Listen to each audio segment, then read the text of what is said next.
Welcome to the Team Teach podcast. I'm Clare, and in each episode you'll find me talking with an expert guest to learn more about behaviour. We squeeze a lot into each episode.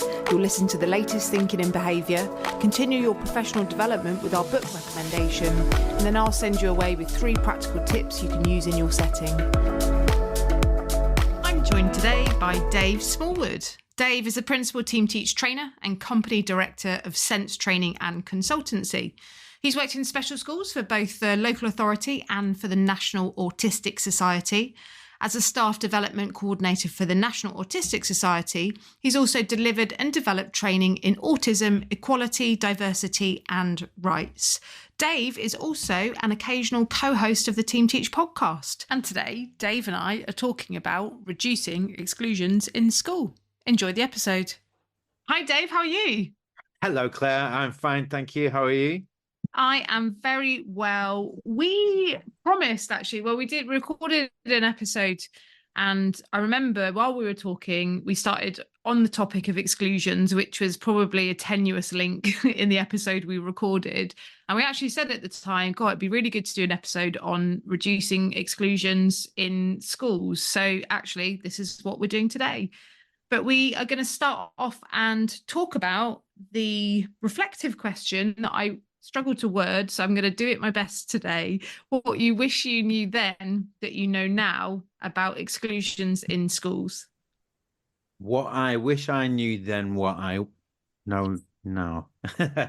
Well, we just had a bit of a discussion before we started, haven't we? And my one of these, I'm not going to say it again, is actually going to be my top tip around that as well. And it's don't know, it might sound a bit like a cop-out, I think, but it is really, really true, and it's around the legal framework and guidance. Know your stuff, and that's it.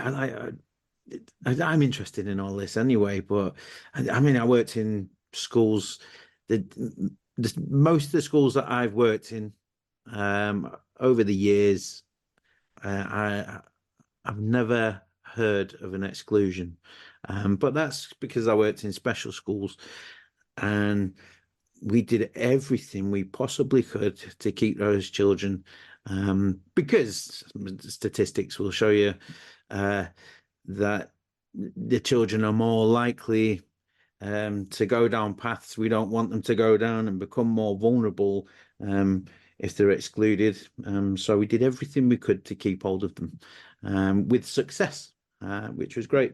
But that was about knowing our stuff as well, knowing the legislation, knowing the guidance that surrounds exclusions in schools, and really, really know it. And the big one for me is the Equality Act 2010, and knowing that as well. So yeah, that's mine for this. Which handily will be your top tip at the end of the episode as well. So you're covering all bases there, Dave. But I am. My one, I think, for those listening will know some of my background that might have listened to previous episodes, but I've worked in pupil referral units, so where children, young people might go if they get excluded from schools, as well as alternative provisions where we might be trying to prevent exclusions by offering alternative timetables. So it is an area and field that I'm really interested in. So I think what I reflectively think about earlier on in my career, before I had the knowledge that I have now, I do think about that. I do wish that I knew about it more, I suppose, and actually the detrimental effects that exclusions has on children and young people, or can have on children and young people, I should say. And I just wish that I could have advocated more for some of those kids, particularly, I think, in my first school, where, I was a fresh-faced teacher with not much knowledge about exclusions and kind of the things that happen. But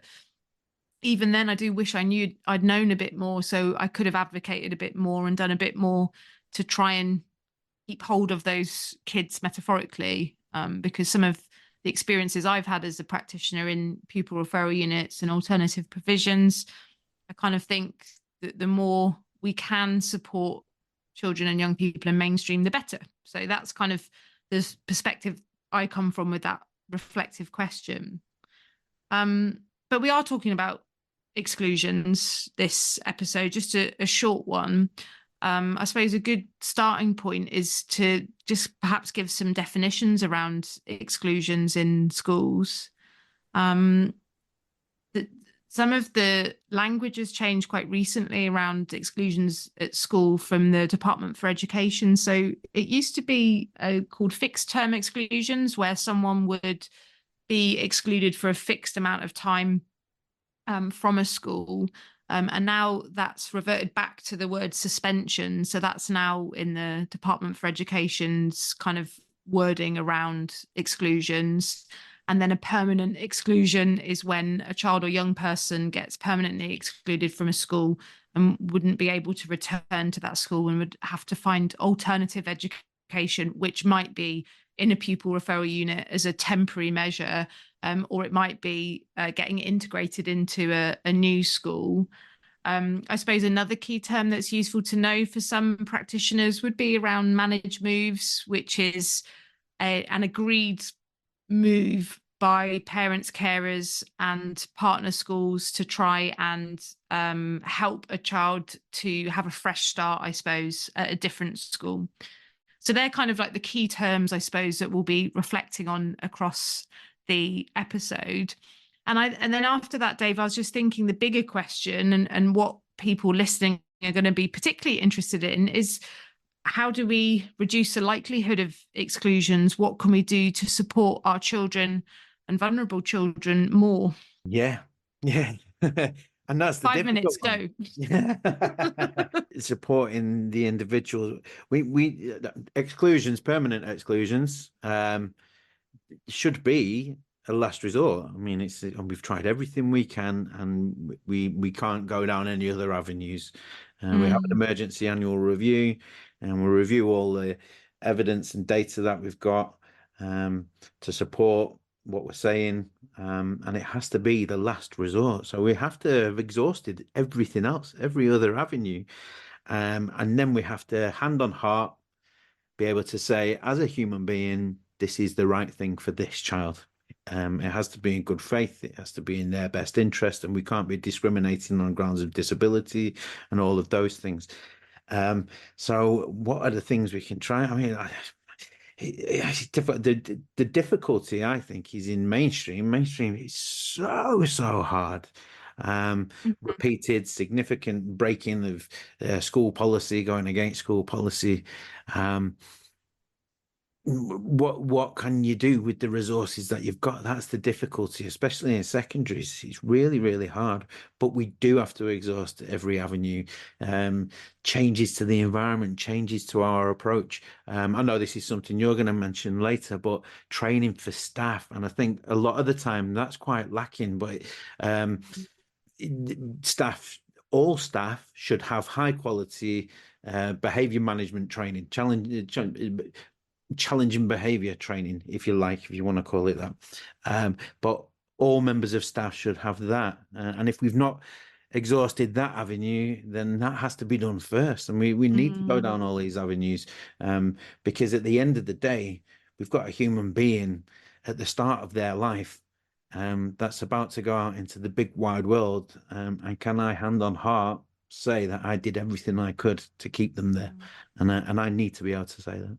Yeah, that's such a reflective point. I suppose I hadn't thought about that. And maybe that relates back to what I was saying at the start about, as a practitioner earlier in my career, I suppose I wasn't necessarily privy to the decisions going on higher up around exclusions.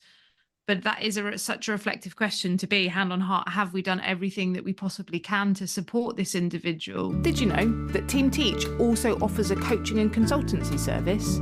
It's an effective way to build positive cultures. Let's work together to map out a strategic plan tailored around your needs, support your staff with coaching sessions from our experienced team, and help you create, change and improve professional practice throughout your organisation. Visit the Team Teach website to find out more. When you look at the DFE stats, it's interesting to look at them if you haven't, as practitioners. I'm sure Anna, who does the show notes, can add on a link at the bottom to the DFE stats. But I mean, just from memory, I know a few that there are some like extreme reasons for exclusions, such as, it's drug taking or kind of assaults on staff, for permanent exclusion. So they're kind of like your more, I guess, extreme examples. Yeah, but even those, it shouldn't be automatic. Drug use shouldn't be an automatic reason for losing. So we can't jump straight to it. We still have to look down all avenues: mental health, home background, anything else that might happen. Sorry, I just wanted to add that. No, it's a great add that it is. It's not a first resort. Yeah. So the most common reason for permanent exclusions and suspensions is persistent disruptive behavior. And I just think as a practitioner, it's really interesting to try and figure out, well, what is persistent disruptive behavior? And do categories like that allow for schools to try every single resource, if that makes sense, because it's so grey and it's so open? And that's not necessarily on the schools and practitioners. It's kind of on the labelling, I think, partly by the DFE. But it's tricky because for me, persistent disruptive behaviour is something that we all have a part to play in schools to try and minimise. And some of the ways that we can do that are, like you said, around very targeted whole school training around behaviour and supporting behaviour. You can build it through positive culture. You can build it even going back to, I suppose, teacher training and making sure that there's quality behavior training as well as your, subject knowledge. Because I think not all, but some trainee teachers come in and they're like, oh, we've had literally no training on behavior. We had, a half an hour bit of CPD, off you go. But it's such a big part of what we do, supporting behavior in classrooms, that could be where we get some of that persistent disruptive behavior. It's a huge part, isn't it? The children and young people aren't going to learn unless they're ready to learn. And first off, we need to support them with that behavior. And it's just as simple as building relationships, really. If we're getting that persistent disruptive behavior, we have to go back to the behavior training. Where's that behavior formed from? Behavior is a communication. What are they actually saying to us through that behavior? Let's figure that out and let's build some relationships and trust with that young person. It's not the magic one that everyone wants, because it's not a quick fix and it takes a little bit of time. It does, but they're the avenues we need to be exploring, really. And just because it is persistent disruptive behavior doesn't mean we can just jump to exclusions straight away. Well, it's that thing, isn't it, that when we're running Team Teach courses, we talk about this quite a lot, but we're not trying to get children or the individuals we support to comply. It's not really about compliance. It's about trying to build and forge those relationships so the individual kind of wants to make the choices that are more socially acceptable. And I think that's what's missing when we're looking at things like exclusions, that's a compliance tool. If you do this, this will happen. And actually, for safety, do you know what? I'm not going to come on, on this podcast and say that, to all schools or practitioners listening, that exclusions should never happen, because that isn't something that I personally believe. Because sometimes we might need to make that really hard decision because we've tried every single avenue and schools are underfunded. We don't have much time. There's so much pressure. Our workload is, absolutely huge at the moment. So there's no judgment here from Dave or I around services or individuals that have had to make that hard decision. But it does feel like with some of the persistent disruptive behavior parts that there are some quite simple and not very expensive fixes, if you like. Although Dave has said quite rightly there aren't quick fixes, but there are just small things, that we can do. One thing. Yeah. Sorry. Go on, Dave. No, go on. Yeah, no, I've got my mind working, but I don't want to. I don't want to go too far off the exclusion side of thing. I agree entirely with everything you just said. It's very difficult. It's very difficult, especially in mainstream. It's really, really, really hard. And there are those times when an exclusion does apply, and we do need to have it, and there isn't any judgment here. Um, Lost my train of thought though. I'm glad you support everything I say. That's all I needed to hear to carry on, Dave, anyway, that your undivided support is always with me. Like that's all I need. But I mean, one thing. I honestly had something else to say. No, I don't believe it. I think you just wanted to agree with what I was saying, which is, great. I think just going back to making sure that we do stay on track with exclusions, suspensions. It, like I was saying, it is a really hard decision to make. And as I was saying, some of the fixes I don't think are particularly time consuming. There's a really great document I reference sometimes by the Education Endowment Fund about what helps with behaviour in schools. And I always think that a couple of the things in that document are so helpful. And one of them is just about establishing relationships, as Dave said, maintaining relationships, but making sure that we restore relationships. And that's really similar to the work that we do on Team Teach courses, where we talk about the restoration part of crisis and behaviour. But I think even when we're thinking about low-level disruptive behaviour or persistent disruptive behaviour, it's just really important that we have that relationship that we establish. And how we might do that might be, if we're a classroom teacher, particularly in secondary school, I'm thinking, is that if you're having someone that is showing this disruptive behaviour, try and have a one-to-one conversation with them somehow. Find them at break time, find them at lunchtime, 2 minutes of your life, build a connection. And if you're doing that across a week, a few times a week, those minutes that you spend with them will add up to hours, over a term.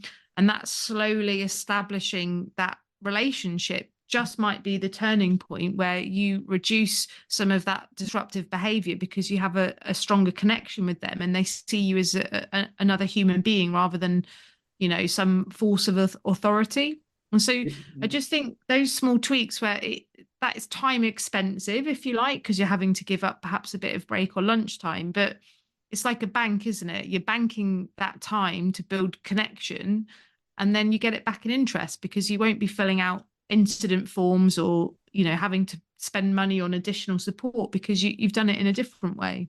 Yeah. And just to run the risk of just sounding like I'm just agreeing with what you're saying again, that was my point earlier. Oh, was it? Sure, Dave. Yeah, it was. But I was going to expand on it.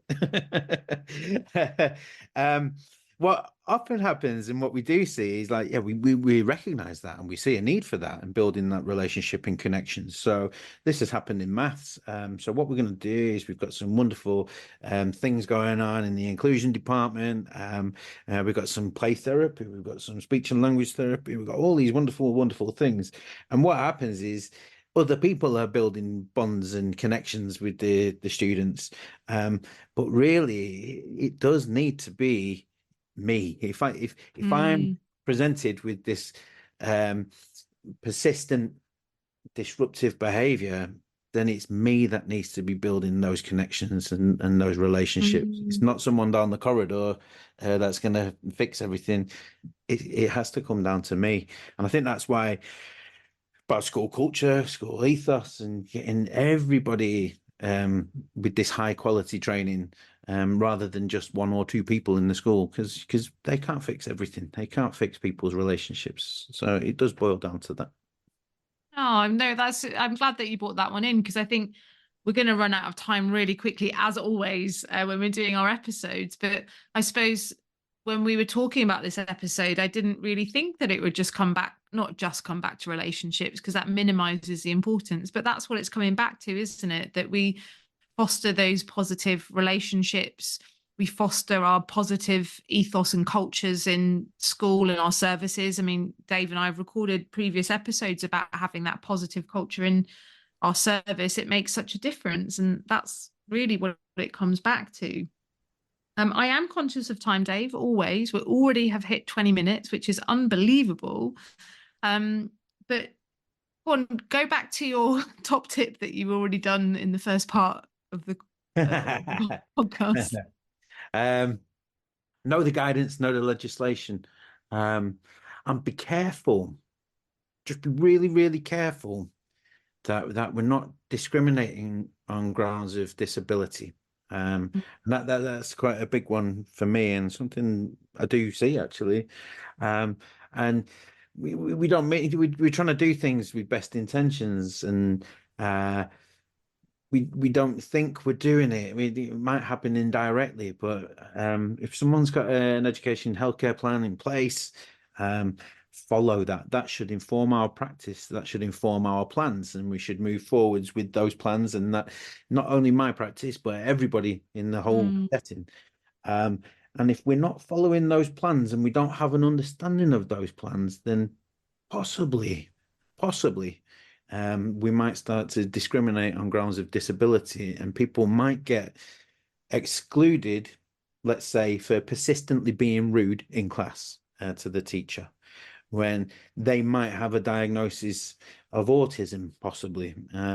So they might present as somebody that is being rude, when actually they might just be being matter of fact. So are we excluding them for the right reasons?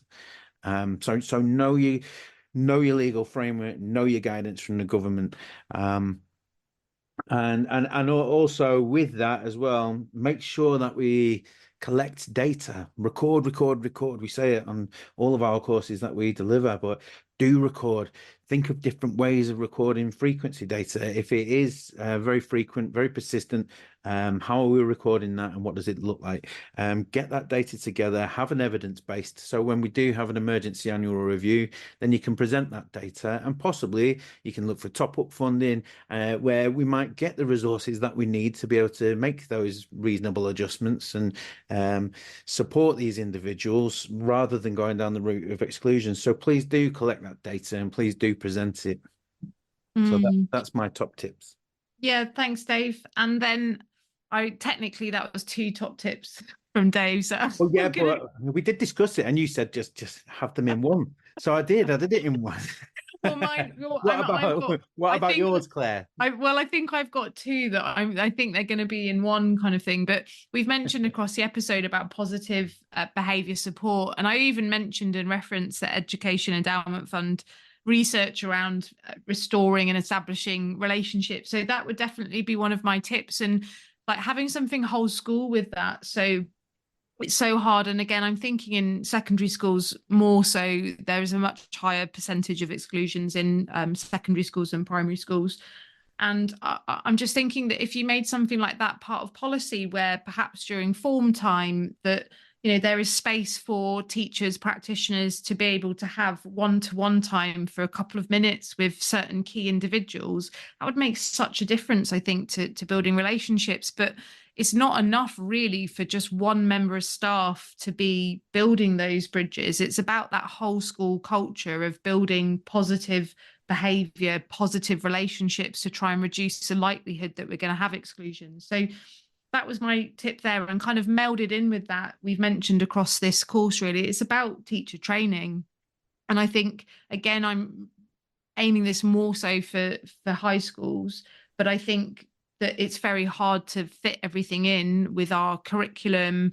And that's the same in primary, actually, isn't it? But I think more so just not having the time, being so busy.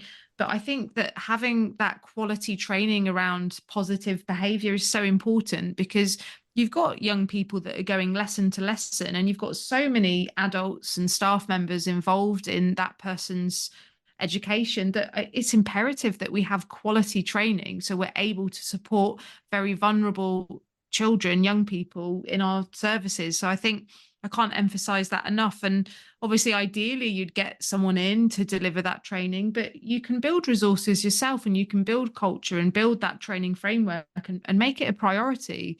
Because if behaviour is good and behaviour is positive from staff and from children and young people, we know from evidence that achievement is improved. And that's where that old phrase behaviour for learning came out, which has kind of gone out of fashion now. But I really believe in that we first just have to make sure that we've got all of those positive relationships and positive behavior right. So that was was that one or two, Dave?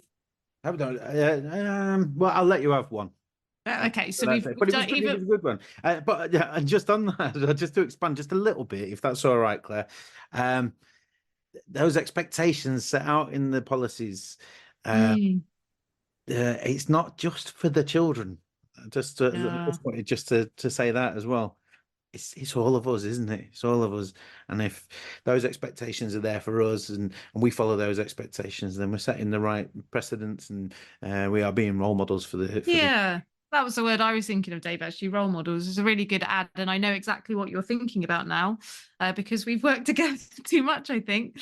But thank you so much, Dave. I think that's such a big topic. And and hopefully people are leaving with some really practical ideas. So that's great. And I'll catch up with you soon.